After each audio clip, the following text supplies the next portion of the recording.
claim that black fighters can't sell. Let's talk about it. Thumbs up the video, share the video, subscribe to the channel. I was listening to Town talk about this, where they saying that black fighters don't necessarily sell well. They don't necessarily sell well, and others sell great. Last time I checked, Ryan Garcia, he didn't have great numbers when he fought at the Staples Center, and that's his home area. Devin Haney, did great numbers when he fought in San Francisco at the Chase Arena. So once we kind of get to talking about selling, ain't too many fighters that sell well. When Gary Russell went back home, it was a smaller venue. He sold well. Teofimo Lopez don't sell. Isaac Cruz, has he been the main event yet? Come on, let's keep it real. Isaac Cruz, I don't think has been the main event.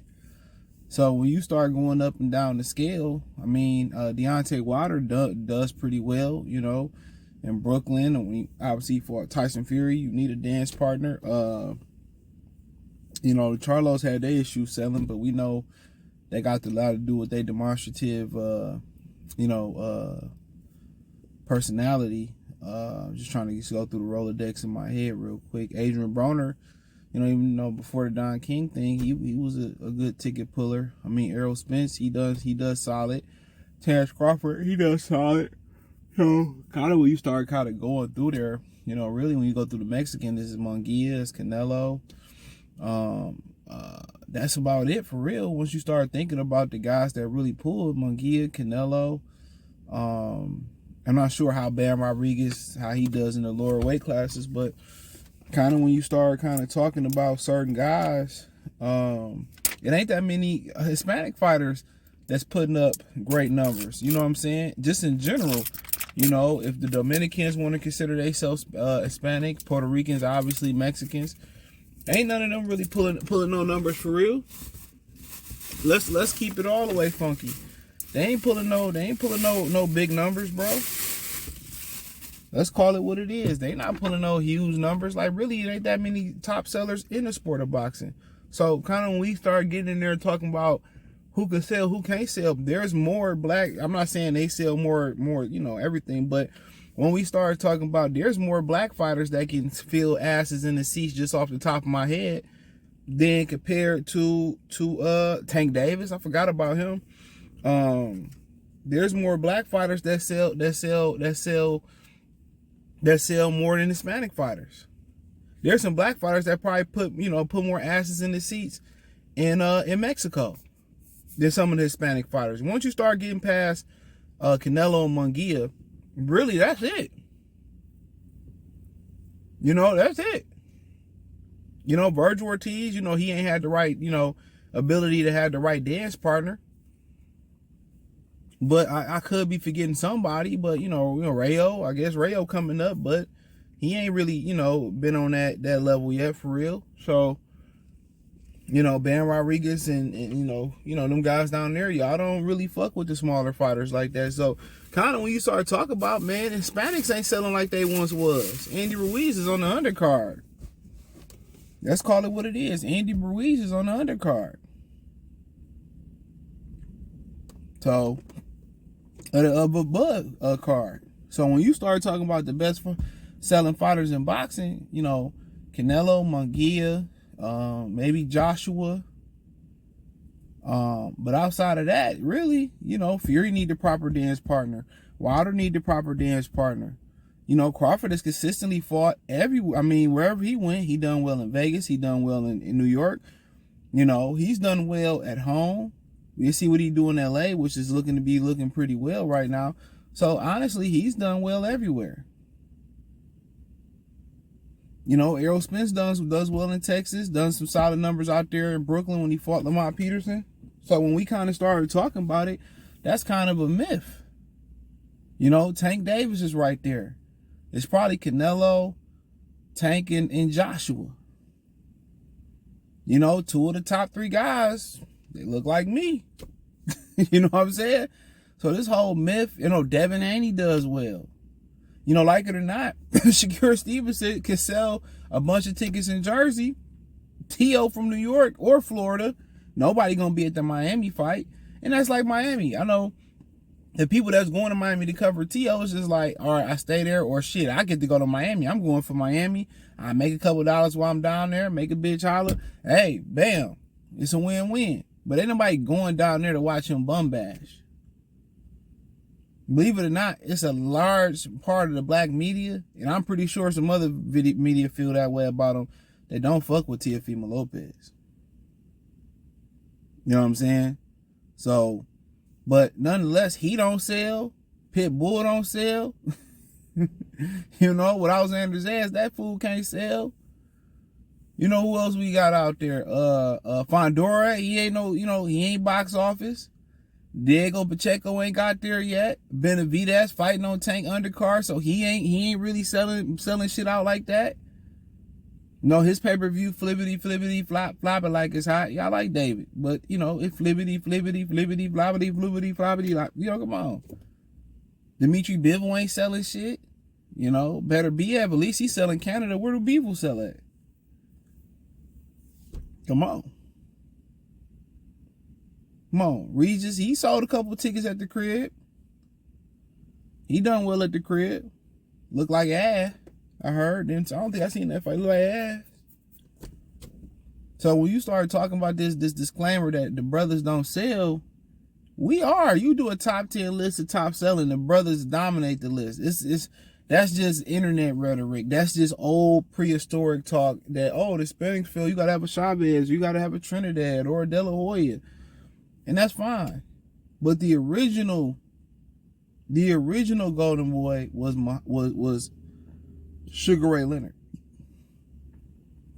Sugar Ray Leonard was the original Golden Boy. Muhammad Ali was the original attraction, one of the original attractions, but Sugar Ray Leonard was the first Golden Boy. He was the guy that made people take their attention away from the heavyweight division and put on the lower weight class. Sugar Ray Leonard did that. You know what I'm saying? Why do they love Mike Tyson so much? He seemed like a smaller weight division. He was like a smaller weight division fighter beating up bigger guys. So when you talk about the most polarizing fighters throughout history as far as popularity, Sugar Ray Leonard, Mike Tyson, Muhammad Ali, just to name 3. Bars. So just to name 3.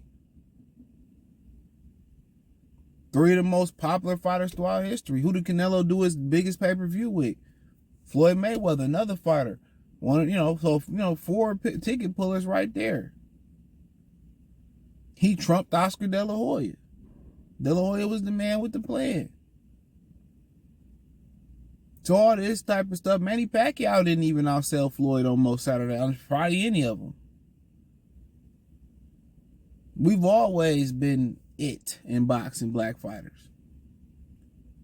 They tell us that, you're not good enough, and would a white American fighter be bigger than, that can actually be on the skills level as Floyd or Devin Haney at least, or they could be on the level of a Canelo Alvarez? I mean, yeah. Look what they're doing with Caitlin Clark. It'll be great for the sport of boxing. I mean, you think you see some shit with Gervonta and with Ryan Garcia, you ain't seen nothing. You get a modern Gary Cooney or a modern Tex Cobb, or they can fight. Let's just say a modern Rocky Marciano. Y'all ain't seen shit. The internet plus, a white hope. Oh man, a great white hype hope. Savagery. It'll bring a lot of attention to the sport, but y'all ain't gonna like the media that come with it. A white American fighter that's like Conor McGregor, that's boxer, it'd be a wrap. So they sit here and they tell a lot of internet rhetoric, a lot of internet lies, a lot of stuff that's been told throughout history, but throughout history and throughout the genre or throughout the eras and weight classes throughout boxing, there have always been ticket pulling. We always been one of the top ticket pullers in the sport of boxing. We've always been, depending on the era when we was able to integrate and box, we've always been amongst the top guys and amongst the best. Even with lack of opportunities like Black Murderers Row, we've always been up there and we've always had support. They tell us that our people don't support us. They tell them that we don't sell no tickets, that black people don't buy tickets. They stream and as every Mexican is buying. Every day doing this and doing that. Of course, when they put it on a holiday, people going to come out, celebrate, and put it on the pedestal. We don't have a holiday to put our fights on. Y'all can act like Juneteenth a real holiday. Hey, all you want to. It's another slap in the face to ninjas.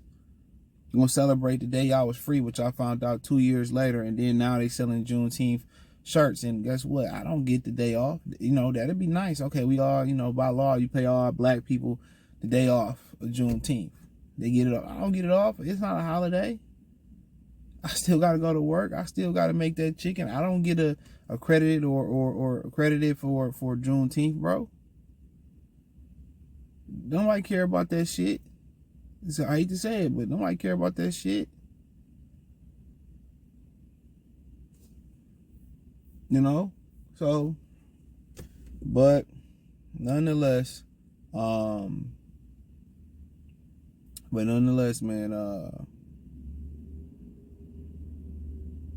you know, but nonetheless, man, yeah, it's a bunch of lies that tell you don't do this and you don't do that.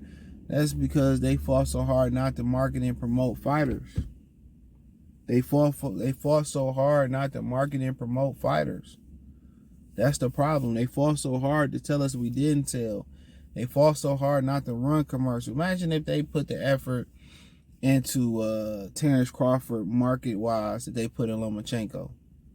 How they was, you know, oh, Lomachenko is the greatest and he downloading information and he's the face of all that bullshit. Imagine if they put that effort into Terrence Crawford. They put that effort into black fighters. They go against the grain to regress promote black fighters. You know, you don't hear nothing about Beaver putting hands, foot, and toes on his hoes. You don't hear nothing about Kovalev sending that broad almost to the upper room. You know? So you don't hear those stories. Jim Lampley reached back and slapped what he saying, boys in the hood. You know, you don't hear nothing about that, but I agree with Big Baby Anderson. He get in some trouble and they posted it, plastered it all over the internet. A brother get in trouble. They really don't want black people in boxing, bro.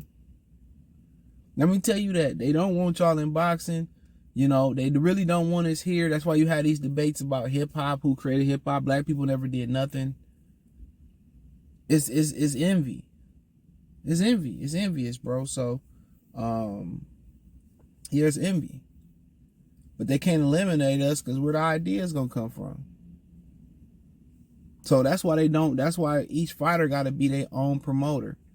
Adrian Broner kind of showed y'all the way. Like, you gotta, you know, not the ignorant shit, but you gotta put yourself out there, man. But your promoters, and I'm gonna talk about this about Devin and Bill, because I spoke to Bill about this. Me and Tom was on the phone with him. Because Greg Hackett made a great point on Jamil channel, man. And shout out to YSM Media, man. But he made a great point. I'm gonna speak on that, man. But hey, thumbs up the video, share it. Don't know when you're gonna see this video, depends. But hit the link tree. Find me on X, Instagram, Spotify, Anchor, Cash App, Venmo, PayPal. At some point I will be adding the Rumble link. Shout out to Henry and everybody who got me over 5 followers on Rumble. I know that seems like, oh, this nigga celebrating 5 followers on Rumble. I can go live over there. I'm gonna have to hit up Mark Nash or Coach Malachi, see how I can go live on Instagram, figure that shit out. But we moving. Call line eventually gonna come. I'm about to upgrade this PC, man. So but other than that, the link tree, X, Instagram. Hey, we monetized on Facebook. Appreciate everybody that supported me on Facebook. I tried to get a like page away. Nobody wanted it. I kept it. I kept building on it. I had 10,000 followers on there. So now we up to 16. So check me out on Facebook. We do the fool on Facebook. So hey, appreciate y'all. Peace.